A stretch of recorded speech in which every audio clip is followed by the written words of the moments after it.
प्रारंभ करने से पूर्व दो तीन बातें आपके सामने रखना चाहूंगा।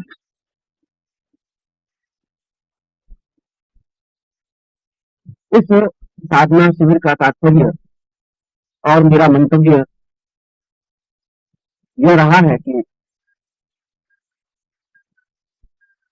इस शिविर में भाग लेने वाले शिष्य और उनके परिचित कम से कम इस बात को एहसास कर सकें कि मंत्रों के माध्यम से या प्रयोगों के माध्यम से या उपायों के माध्यम से अपने जीवन की आर्थिक विषमताओं को बुरी प्रकार से दूर किया जा सकता है। इसलिए इस शिविर के पिछले 4 दिनों में जो भी प्रवचन हुए हैं वे सभी प्रयोगों से संबंधित रहे हैं। एक भी दिन मैंने खोया नहीं है कि जिसमें उस प्रकार के गूढ़ प्रयोग आपको नहीं बताए हों या नहीं लिखाए हों जो कि आपके जीवन में और आने वाले समय को सुविधापूर्वक संपन्न करने के लिए अनुकूल हों। परंतु एक बात का ध्यान रखना चाहिए कि मंत्र गुरुमुख से प्राप्त होता है और तभी फलवती या फलदायक बनता है। शास्त्रों में और प्रारंभ काल से लगाकर आज तक जितने भी मर्यादा अनुकूल शास्त्र हैं उसमें एक बात दृढ़तापूर्वक कही गई है कि मंत्र और प्रयोगों को यथासंभव गोपनीय रखने चाहिए, क्योंकि यह मंत्र आप लोगों की बपोती नहीं है, यह तो गुरु के द्वारा दी हुई एक धरोहर है जो आपके पास है। आपका इन मंत्रों पर और इन प्रयोगों पर अधिकार नहीं है, यह तो गुरु के द्वारा दिया हुआ एक सुविधा है, आशीर्वाद है कि आपके पास अपनी धरोहर को सुरक्षित रखने में और व्यवस्थित रखने में अग्रसर किया है। इसलिए इन प्रयोगों को बिना गुरु की आज्ञा के आगे प्रसारित नहीं करना चाहिए। यह शास्त्र उद्धरण है, यह मर्यादा अनुकूल है, यह आवश्यक है। इसलिए आपको जितने भी और जो भी प्रयोग मैंने बताए हैं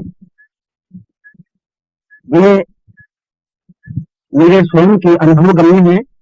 मैंने अपने जीवन में, संन्यास जीवन में और गृहस्थ जीवन में उनको अनुभव किया है, उनको परखा है, उनको देखा है और 1000-2000 प्रयोगों के बीच में 10, 15, 20, 25 प्रयोग वो छांटे हैं जो वास्तव में ही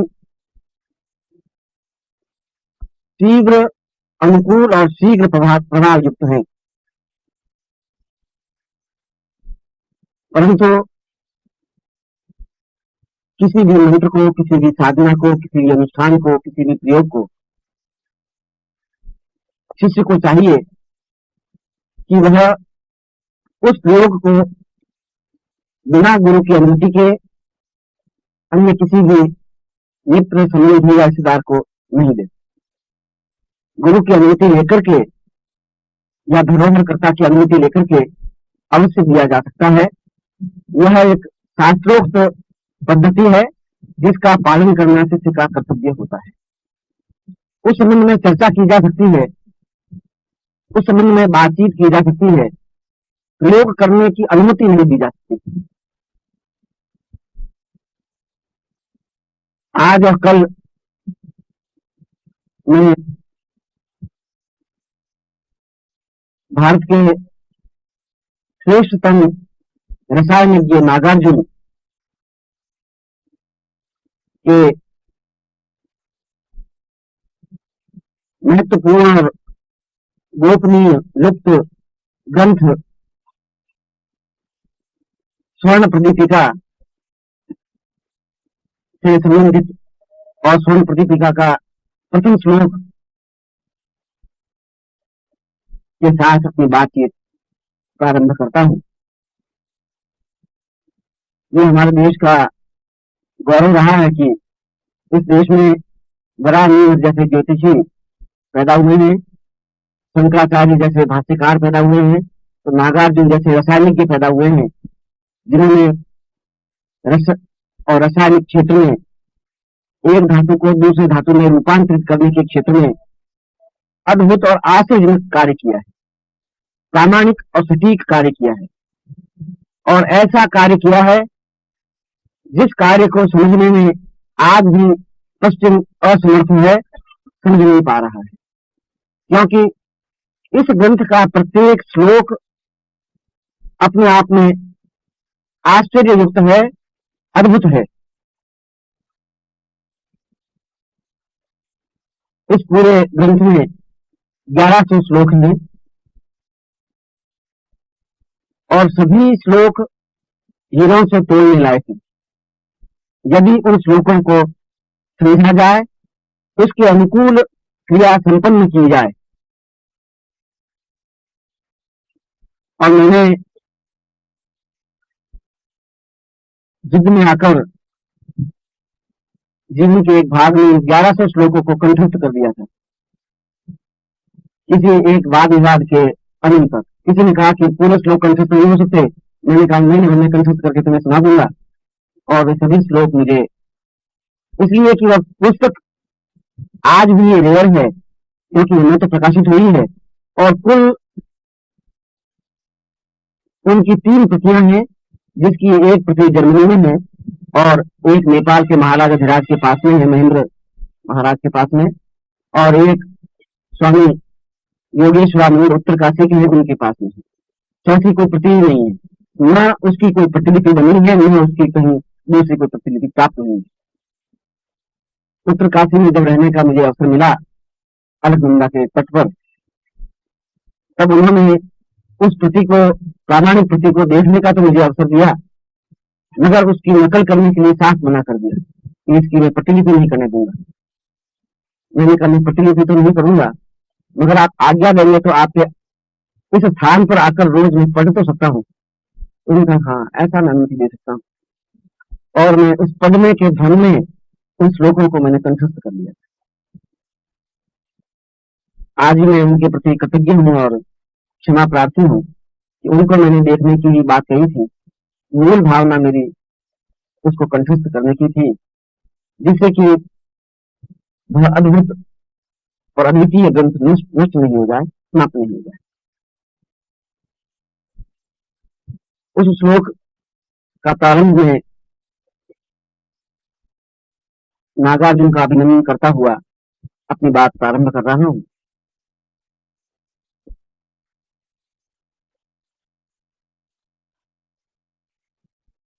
रसोनिमेनं करुणार्धचित्तं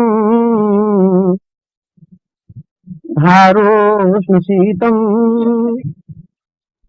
पर्णं कृतज्ञ दीर्घोवतां पूर्णचन्द्रबिन्दम् लक्ष्मीर्वरेण्यं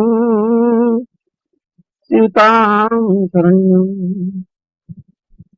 नागार्जुन ने ग्रंथ के प्रारंभ में भगवान गणेश को स्मरण करते हुए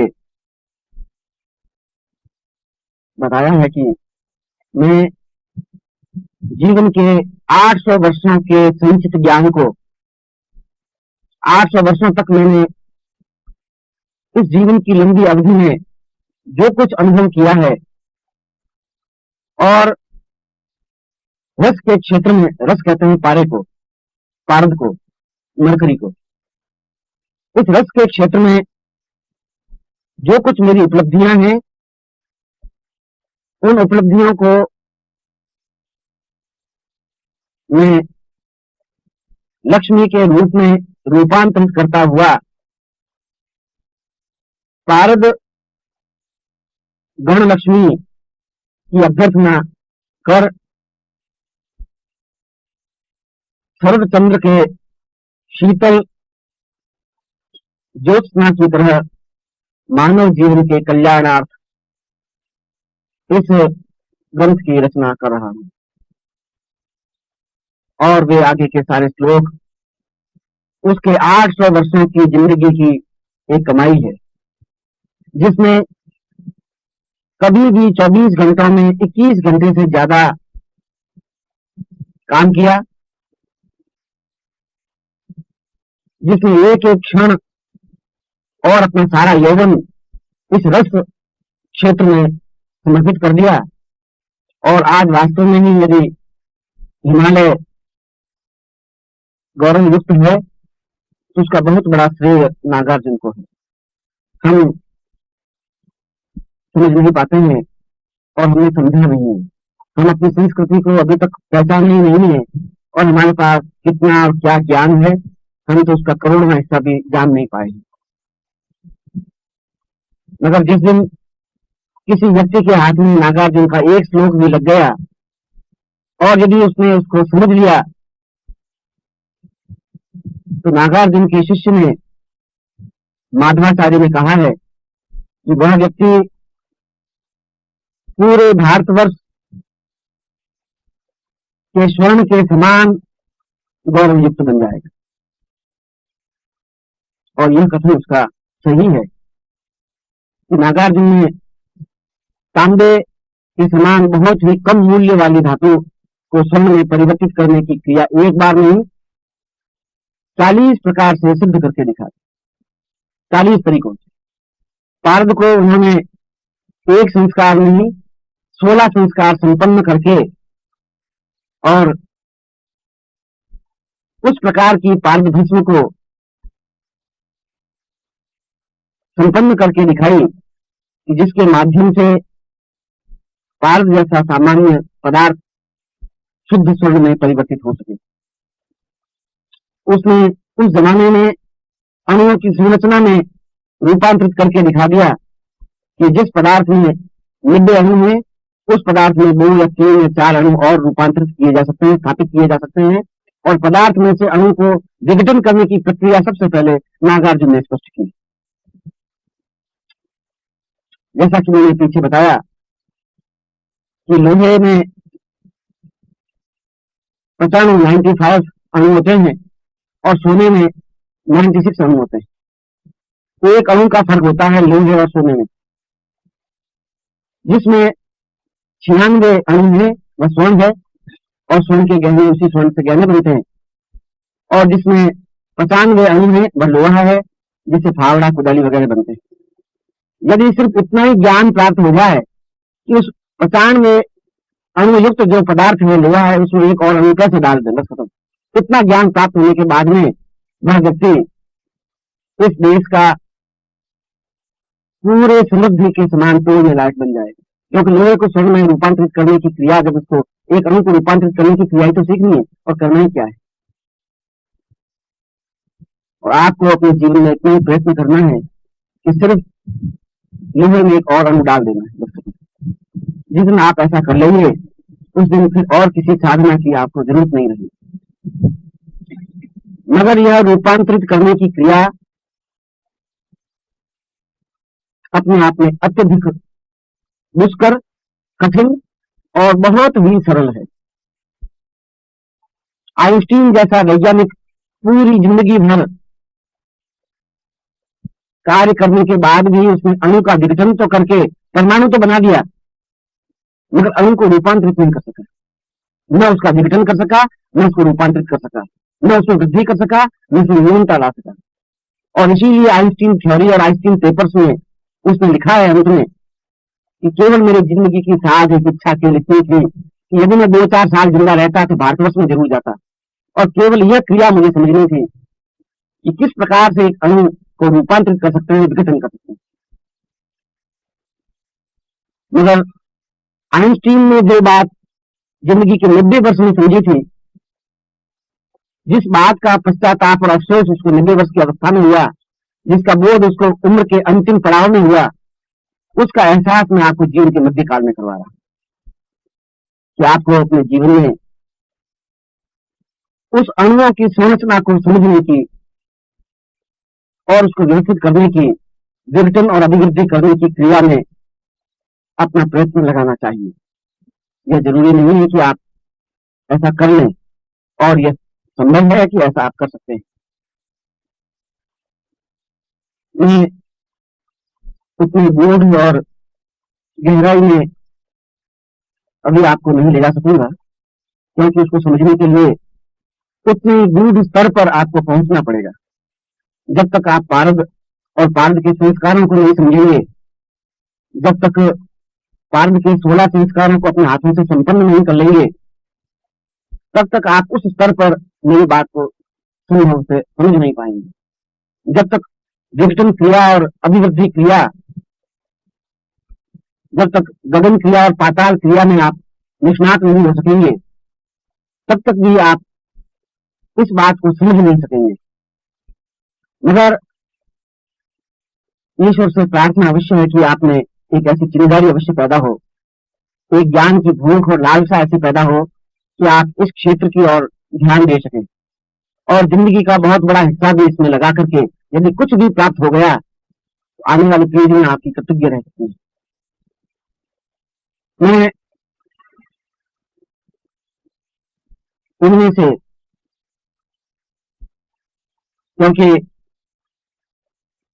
इस प्रकार के शिष्यों को मैंने तैयार जरूर किया है कि जो रस के क्षेत्र में, पारद के क्षेत्र में अद्वितीय बन सके हैं, जिन्होंने जीवन का सन्यासी रहते हुए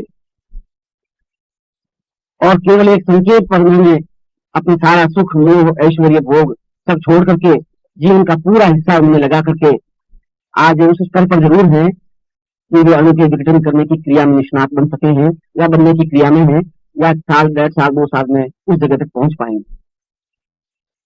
आयुर्वेद के बड़े बड़े कॉलेजों में, चाहे वो हरिद्वार का आयुर्वेदिक कॉलेज हो और चाहे देश के अन्य आयुर्वेदिक कॉलेज हो, वे विशगाचार्य और आयुर्वेदाचार्य की उपाधियां तो अवश्य देते हैं, और ऐसे कई व्यक्ति मेरे पास आए हैं जो आयुर्वेदाचार्य हैं, मगर वे पारे का दूसरा संस्कार भी संपन्न नहीं कर सकते।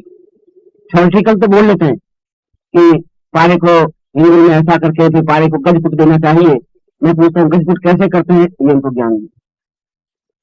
विशगाचार्य अवश्य है, डिग्रीधारी अवश्य है, क्योंकि यह सारी क्रिया प्रैक्टिकल है और प्रैक्टिकल ज्ञान उनको शून्यवत है।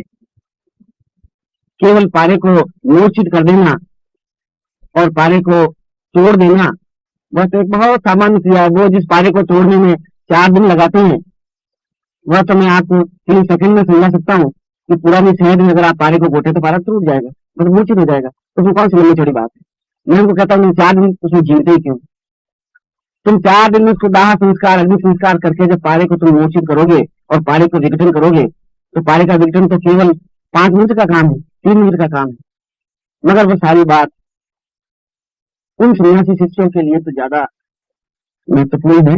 मगर आपको भी मैं पहली बार हाथ में पेन कलम देकर के इस सिखाने की प्रक्रिया में हूँ कि यह ज्ञान, यह क्षेत्र सर्वथा अछूता है और जिंदगी का एक महत्वपूर्ण क्षेत्र है। इसलिए मैं आज और कल 2 दिन के अपनी बातचीत में उस सोनावती प्रयोग में से कुछ प्रयोग आपको समझाऊंगा। मैं ऐसा दावा नहीं कर सकता कि आप यह प्रवचन सुन करके बिल्कुल सोना बनाने की क्लास सीख जाएंगे, ऐसा दावा तो नहीं कर सकता, मगर आप में से चिंगारी जरूर पैदा कर सकता हूं कि आप इसमें सफलता जरूर प्राप्त कर सकते हैं। आज कर सकते हैं या 2 दिन बाद कर सकते हैं। मैं आज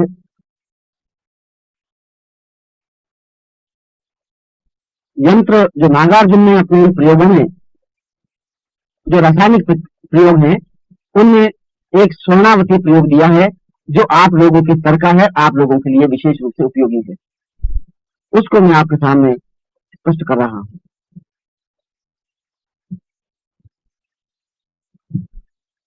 यह प्रयोग मेरा परीक्षित है, या जो भी मैं बोलूंगा इस बात को आप शिष्य निश्चिंत रहें कि मैं बिना अनुभव गम्य कोई बात नहीं कहूंगा।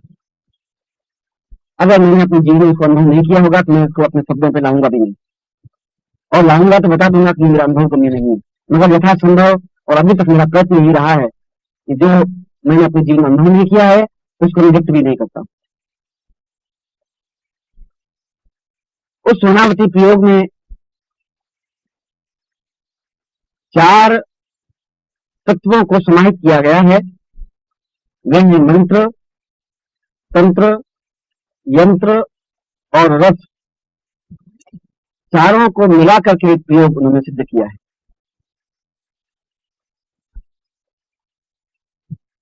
बाकी सारे ग्रंथ में रस प्रक्रिया पर ही दिया है। एक भी श्लोक ऐसा नहीं है जिसमें दूसरे मंत्र का या तंत्र का या यंत्रों का सहारा लिया हो। एक यही श्लोक ऐसा है जिस श्लोक में उस नागार्जुन ने चारों तत्वों को समाहित करके सोनावती प्रयोग सिद्ध किया है। बाकी उसमें पारे को कैसे संस्कार किया जाए, पारे के 16 संस्कार कैसे किए जाए, पारभस्म कैसे बनाई जाए, कायाकल्प कैसे किया जाए, मनुष्य के रूपांतरित करने की क्रिया कैसे की जाए, मनुष्य को गोपनीय या अपने आप को पाद गुटका कैसे बना करके अपने आप को लुप्त किया जाए, स्वर्ण कैसे बनाया जाए, ये सारी क्रियाएं हैं।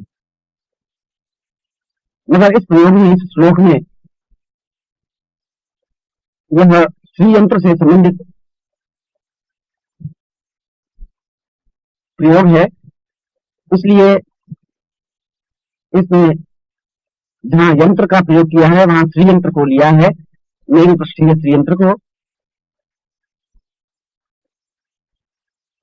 मंत्र में केवल रीम बीज को, मैंने कहा 4 तत्व, पहला तत्व यंत्र हो जो कि मेरु पृष्ठीय श्री यंत्र हो। मंत्र में उसने रीम मंत्र को अपनाया है, इसके साथ में केवल रीम बीज का प्रयोग करना है। कैसे करना है वो बाद में समझाऊंगा आपको। तंत्र में उसने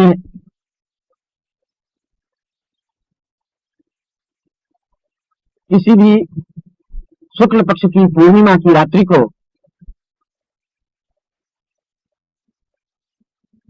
रात्रि के लगभग 3 बजे इस प्रयोग को संपन्न करने की क्रिया समझाई है कि उस समय इस प्रयोग को करने पर आशानुकूल अनुकूलता प्राप्त होती है। 3 बजे ही क्यों, इसकी भी एक तरीका तुम्हें समझाऊंगा बाद में। और चौथा, उसने रस में पारद को लिया है कि लगभग 100 ग्राम पारद, शुद्ध पारद हो। जो बाजार में पारा मिलता है, पारद मिलता है, वह सर्वथा लोह युक्त होता है, नकली पारा है। मिस्र का या बाजार में मिलता है जिसको आप मिस्र पारा कहेंगे, या मिस्र से प्राप्त, मिस्र देश से प्राप्त पारा, वह पारा ज्यादा शुद्ध है। जिस पारे में लोह तत्व कम से कम हो वह पारा उतना ही ज्यादा शुद्ध है। अन्यथा अगर लोह युक्त पारा मिलता है तो उसको पहले शुद्ध कर दिया जाए, मगर वो फिर एक दूसरी आपके सामने समस्या पैदा हो जाएगी। पारे की पहचान यह है कि वह बहुत शुभ्र, सफेद, स्वच्छ और वजनदार होता है। 1 किलो पारा 4 उंगल की बोतल में आ जाता है। 4 उंगल लंबी एक छोटी सी बोतल होती है, उसमें वह पारा आ जाता है, इतना भारी होता है। फिसलने वाला हो, पारे को आप हाथ से पकड़ नहीं सकते। सर आप अगर नहीं देखना हो, थर्मामीटर को तोड़ करके पारे को देख सकते हैं कि पारा कैसा होता है। अब इस प्रयोग को कैसे संपन्न किया जाए, सोनावती प्रयोग को। बिल्व पत्र का पेड़ आप लोगों ने सुना होगा या देखा होगा, और पूरे भारतवर्ष में हर स्थान पर बिल्व पत्र का पेड़ मिल जाते हैं। बिल्व पत्र भगवान शिव को चढ़ाया जाता है, और शिव को भी रस कहा गया है। रसो वैसह शिव, शिव स्वयं रसमय है। और बिल्व पत्र की विशेषता यह है कि बिल्व पत्र का अगर रस निकालना चाहे तो दिन को रस निकलता ही नहीं है, केवल रात्रि को 3 बजे ही निकलता है, अन्यथा रस निकलता ही नहीं है। ये आपने कभी टेस्ट नहीं किया होगा, अनुभव नहीं किया होगा। अगर रात्रि को 11 बजे रस निकालना चाहें तो निकल नहीं सकता, 12 बजे भी नहीं निकल सकता। केवल 3 बजे से 4 बजे के बीच की जो अवधि है, उस अवधि में उस नील पत्र में से रस निकाला जा सकता है। यह रस कैसे निकाला जा सकता है वह भी मैं आपको समझा देता हूँ। नील पत्र की पत्तियों को त्रिदलम त्रिगुणाकारम त्रिनेत्रम छत्रयायुधम त्रिजन पाप संहारम एक नील पत्र शिवार्पण, शिव को अर्पण करने के लिए जिसमें 3 पत्तियों युक्त बील पत्र हो। बील पत्र कहीं 3 तरह के होते हैं, पंच पल्लव युक्त होता है, 9 पल्लव युक्त होता है, त्रिपल्लव युक्त होता है, जिसमें 3 पत्तियां एक डाली पर जुड़ी हुई हो। पूरे पेड़ पर वो 3 पत्तियां जुड़ी होती हैं, जितने भी आप डालियां तोड़ेंगे छोटी छोटी, उसमें 3 पत्तियां युक्त होगा। पंच पत्तियों युक्त भी होता है बील पत्र, 9 पत्तियों युक्त भी होता है, मगर इधर आपको 3 पत्तियों से युक्त बील पत्र ज्यादा मिलेगा। नेपाल की तरफ और हिमालय के ऊपर की उपत्यकाओं में, कश्मीर की तरफ, जम्मू की तरफ 9 पत्तियों युक्त भी बील पत्र मिल जाते हैं।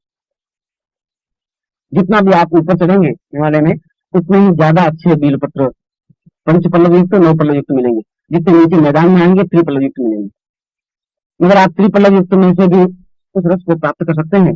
जिनको यदि आप पत्तियों को घोट लेंगे तो रस निकल जाएगा, मगर वह पत्तियों का रस होगा, बील का रस नहीं होगा।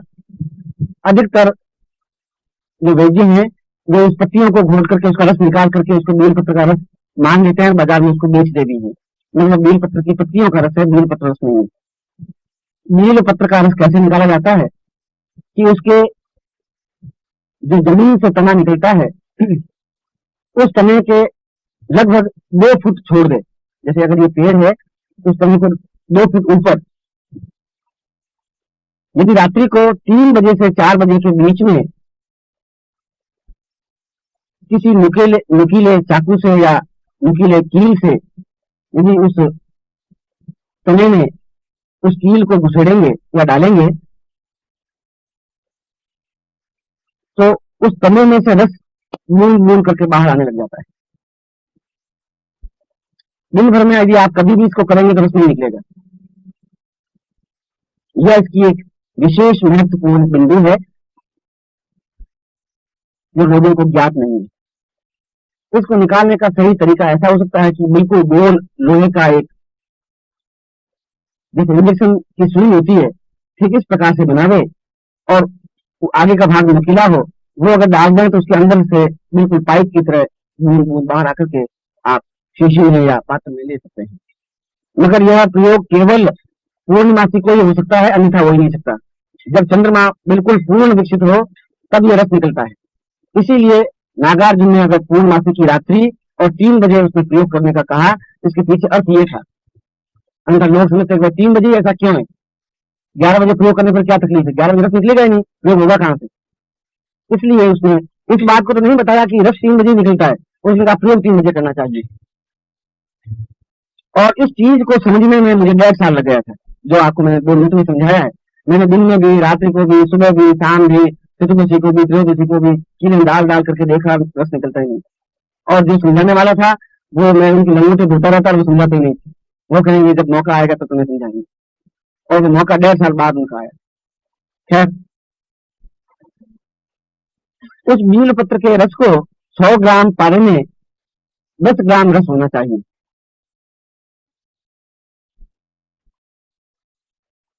10 ग्राम रस आप किसी रंगीन शीशी में ले लें, सफेद शीशी में नहीं, जो पहले से धुली हो, स्वच्छ हो।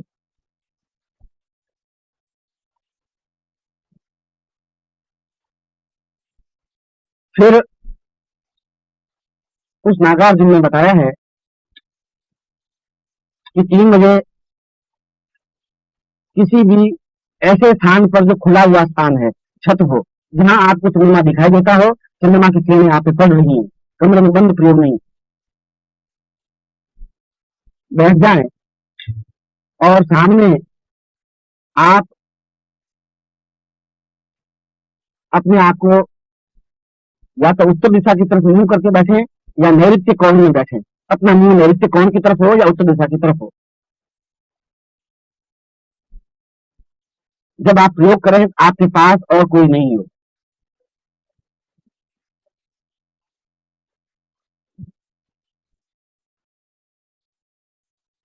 फिर नागार्जुन ये तो ये साधन क्या क्या सामान चाहिए। एक श्री यंत्र चाहिए जो मेरु पृष्ठीय हो। दूसरा उसमें बिल्वपत्र का रस चाहिए। फिर एक मंत्र चाहिए जिसको रीण मंत्र कहते हैं। और चौथा तंत्र का मतलब है पद्धति, तरीका क्या होना चाहिए जो मैं आपको समझा रहा हूँ। इसलिए इसमें चारों का समावेश है।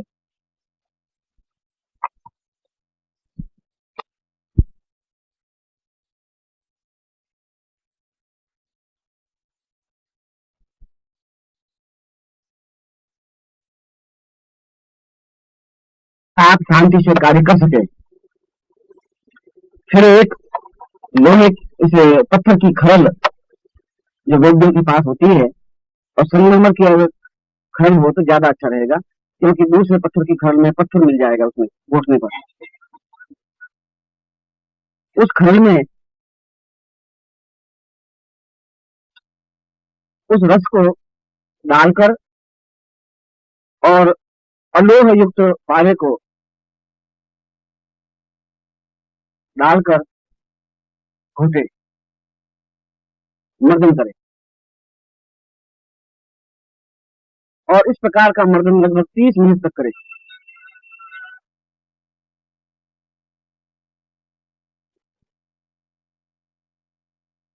30 मिनट तक करने पर पारा अपने आप में पूर्णतः विसंखलित हो जाएगा, पूरी तरह अपने आप को बिखेर देगा, एक पर्वत की तरह बन जाएगा। और किसी भी तरीके से पारे को आप टुकड़े तो कर सकते हैं, उसको भस्म बना सकते हैं, उसकी परत नहीं बना सकते। केवल बील पत्र के रस से उसकी परत बनी, नई की तरह। परत का मतलब है मक्खन की तरह परत बन जाएगी, जैसे मक्खन होता है ठीक वैसा बन जाएगा, पेस्ट बन जाएगा। इसके बाद जो श्रीयंत्र है आपका, उस श्रीयंत्र पर पहले से ही स्वर्णावती प्रयोग करके सिद्ध कर दिया जाए। उस श्रीयंत्र को स्वर्णावती प्रयोग से सिद्ध किया हुआ श्रीयंत्र हो। इसका मतलब हुआ श्रीयंत्र मेरु पृष्ठीय हो, मंत्र सिद्ध हो, प्राण प्रतिष्ठा युक्त हो, चैतन्य हो, और स्वर्णावती प्रयोग से सिद्ध हो, स्वर्णावती प्रयोग किया हुआ हो। ऐसा श्रीयंत्र प्रयोग में लाना है।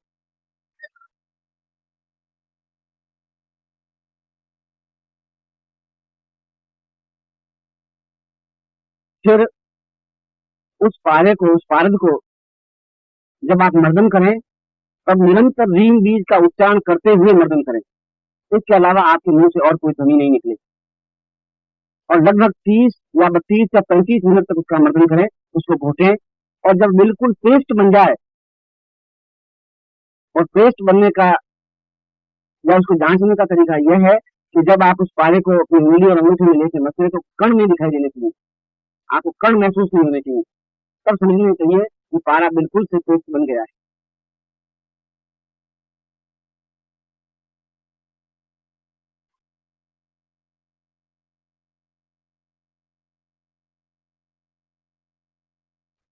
इसके बाद उस पारे को या उस पेस्ट को किसी शीशे के पात्र में ले ले। शीशे की कटोरी या शीशे की गिलास या शीशी या कांच की शीशी, ऐसा कुछ भी ले ले। उसमें उसको, उस पेस्ट को डाल दे। शीशे की कटोरी ज्यादा अच्छी रहेगी।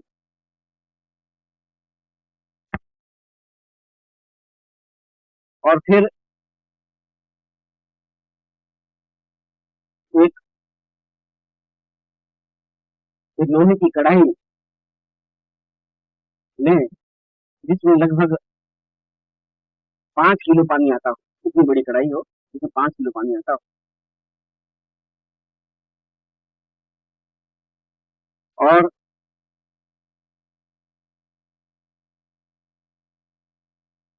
उस कढ़ाई की तलहटी में नीचे 300 ग्राम गंधक बिछा दे, गंधक का पाउडर बिछा दे। बहुत सरल प्रक्रिया है, इसमें कोई कठिनाई नहीं है, इसमें कोई टेक्निकल पॉइंट कुछ नहीं है। गंधक, पीले गंधक को उसका पाउडर सा बना करके नीचे बिछा दें, और उसके ऊपर जो आपने पेस्ट बनाया है वह उसको उल्टा काट के कटोरी को रख दे, उल्टा कर दे। या मतलब मेरा ये हुआ कि गंधक जो बिछाया है उसके ऊपर उस पेस्ट को रख दें, फिर उसके ऊपर कटोरी को उल्टी डाल दे, जिससे ढक जाएगा।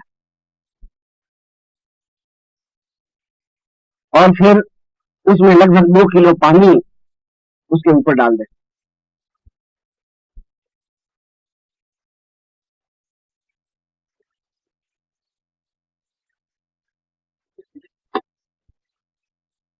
और नीचे स्टोव से आंच दें, स्टोव लगा दें, स्टोव से आप आंच दे सकते हैं। स्टोव के ऊपर कढ़ाई रख दें, स्टोव को लगा दें,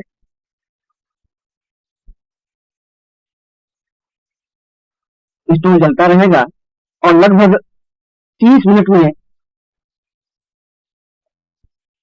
वह अंदर पारा, जिसको नागार्जुन ने मणिमय पारा कहा है, मणिमय मतलब लक्ष्मी युक्त पारा कहा गया है, मणिमय पारा, मणिमय पारद। मगर मणिमय पारद बन गया है, इसकी पहचान कैसे होनी चाहिए? क्योंकि 30 मिनट का मतलब 30 मिनट आंच हो या 32 मिनट आंच भी हो सकती है, 35 मिनट भी हो सकती है। इसको जांचने का तरीका यह है कि जो आपने पानी डाला है उस पानी के ऊपर यदि सुनहरी परत बन गई है तो समझना चाहिए कि वो पारा मणिमय पारद बन गया है। पानी के ऊपर की जो परत, जिस दूध के ऊपर जैसे मलाई सी आ जाती है दूध को गर्म करने पर, उस पानी के ऊपर जो परत सी आ जाएगी और वह सुनहरी परत होगी, गोल्डन कलर की परत हो जाएगी।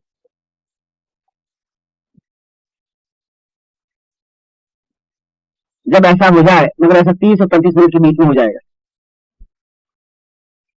तब आप धीरे धीरे उस पानी को पहले बाहर निकाल दें और उस कटोरी को हटा करके गंधक युक्त जो पारद होगा, क्यों गंधक में वो मिक्सअप हो जाएगा, नीचे गंधक मिला हुआ है, उसको आप साफ पानी में धो लें, शुद्ध जल में। जब शुद्ध जल में धोएंगे तो पारा आपके हाथ में आ जाएगा और गंधक अलग हट जाएगा। उसको मणिमय पारद कहा गया है।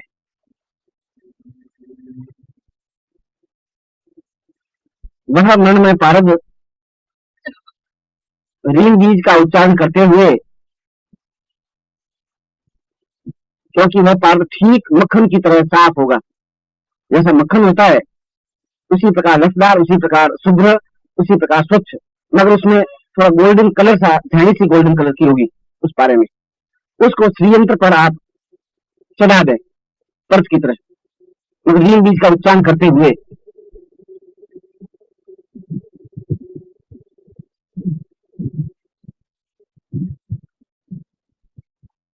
और बाद में लगभग 30 मिनट तक आप उसके सामने रीम बीज का उच्चारण करते रहें पर्च चढ़ाने के बाद।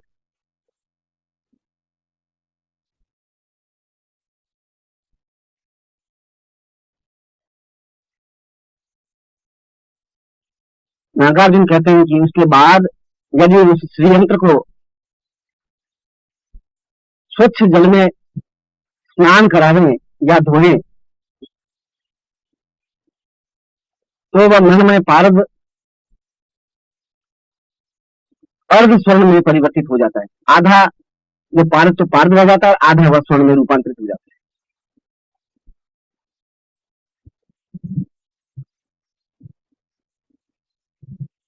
यह प्रयोग अपने आप में सही है। और यहाँ अन्य प्रकार से भी स्वर्ण बनाने की, पारद से स्वर्ण बनाने की तो खैर सैकड़ों क्रियाएं हैं, मगर यह क्रिया एक अपने आप में प्रामाणिक क्रिया है, सही क्रिया है। अब आपके 3 प्रश्न इस बीच में उभरेंगे। एक प्रश्न तो ये उभरेगा कि ये सारा जब रासायनिक क्रिया है तो इसमें रीम बीज का उच्चारण करने से क्या लाभ है? रासायनिक तो रासायनिक कार्य, उसको उबालना है, उसको गर्म करना है, उसको मणिमय बनाना है, तो इसमें रीम बीज कहां से आ गया? एक तो ये प्रश्न पैदा हो सकता है।